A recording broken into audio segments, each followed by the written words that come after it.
संपत्ति आगे भाई तुच्छ भाई को गाड़ी चढ़ाई मारिदेला भाई। ଏହି ମାମଲାରେ ଅଭିଯୁକ୍ତକୁ ଆଜୀବନ କାରାଦଣ୍ଡରେ ଦଣ୍ଡିତ କରିଛନ୍ତି ଜିଲ୍ଲା ଦୌରା ଜଜ୍। ସୂଚନା ଅନୁସାରେ 3 ମାର୍ଚ୍ଚ 2022 ମସିହାରେ ଜେନାପୁର ଥାନା ଅନ୍ତର୍ଗତ ବାଲିସାହି ଗାଁରେ ଘଟିଥିଲା ଏହି ଘଟଣା। ସମ୍ପତ୍ତି ଭାଗ ବଣ୍ଟାକୁ ନେଇ ପୂର୍ବରୁ ବିବାଦ ଥିବାବେଳେ ଭାଇକୁ ଭାଗ ନ ଦେବା ଲାଗି ଅଭିଯୁକ୍ତ ସାନ ଭାଇ ସୁଶାନ୍ତ ମଲ୍ଲିକ ନିଜେ ଟ୍ରକ୍ ଚଳାଇ ଘଟଣା ଦିନ ବଡ଼ ଭାଇ ଅକ୍ଷୟ ମଲ୍ଲିକ ରାତି 11ଟା ସମୟରେ ନିଜ ପରିବାର ସହ ଘର ସମ୍ମୁଖରେ ଛିଡ଼ା ହୋଇଥିବା ବେଳେ ଟ୍ରକ୍ ଚଢ଼ାଇ ମାରିଦେଇଥିଲେ। ମୃତ ଅକ୍ଷୟର ମାମୁ ଜେନାପୁର ଥାନାରେ ଲିଖିତ ଅଭିଯୋଗ କରିବା ପରେ ଜେନାପୁର ଥାନା ଅଭିଯୁକ୍ତ ସୁଶାନ୍ତଙ୍କୁ ଗିରଫ କରି କୋର୍ଟ ଚାଲାଣ କରିଥିଲେ। ବୁଧବାର ଦିନ ଯାଜପୁର ଜିଲ୍ଲା ଜଜ୍ 20 ଜଣ ସାକ୍ଷୀଙ୍କ ବୟାନକୁ ଆଧାର କରି ଅଭିଯୁକ୍ତ ସୁଶାନ୍ତଙ୍କୁ ଆଜୀବନ କାରାଦଣ୍ଡରେ ଦଣ୍ଡିତ କରିଥିବା ସରକାରୀ ଓକିଲ ସମରେନ୍ଦ୍ର ଦାସ କହିଛନ୍ତି। 2022 ରାତି 11ଟା ସମୟରେ ଆସାମୀ सुशांत मल्लिक ट्रक को चढ़ई निजे ड्राइविंग करते ट्रक को चढ़ई बड़ भाई को अक्षय मल्लिक को हत्या कर जो एतला देते मामू निरंजन मल्लिक से एतला को आधार करी जेनापुर पीएस केस नंबर 66/22 आसामी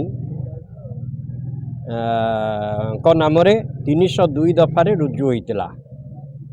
यही केस तदंत सरला कोर्टे चार्जसीट दाखल होता। तापर विचार प्रक्रिया आरंभ होता। ये विचार प्रक्रिया माननीय जिला जज श्रीजुक्त अमृत रंजन नंदन कोर्टे इजलास रे विचार होता। 20 जन साक्ष्य प्रमाण ग्रहण करी ता सहित 16 गोटी दस्तावेज की विचार करी मान्यवर जिला जज आज राय प्रकाश करी आसामी को 302 दफारे दोषी साब्यस्त करिसेंती एवं दोषी साब्यस्त कलापरे 302 दफारे आजीवन कारादंड एवं 20,000 टंका जुरिमाना अनादाय 6 मास जेल जीवार आदेश प्रदान करिसेंती। घटनाटी जेनापुर थाना अंतर्गत बालीसाही ग्राम रे मुताफांग घर सामने जितेबले अक्षय मल्लिक घर सामने ठिया होते जमीबाड़ी निमंते आगु बद थिला। ए विषय में थाना को से आगु जाइए एवं सही उद्देश्य रखी आसामी अनंत सुशांत मल्लिक ट्रक चढ़ी मुताफा को हत्या करिसेंती। रात्रि 11 समय निज दुआरे जितेबले ठिया होते अक्षय मल्लिक संध्या बेले आसी खोजिकी जाइए घर पाखु से ट्रक नहीं कि सेतेबले से अनुपस्थित थिले। अक्षय मल्लिक सेतेबले घरे अनुपस्थित थिले।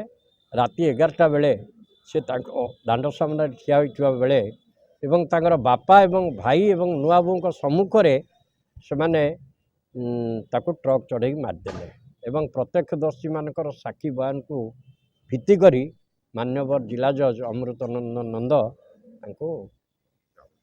यावज्जीवन कारादंड दंडित कर।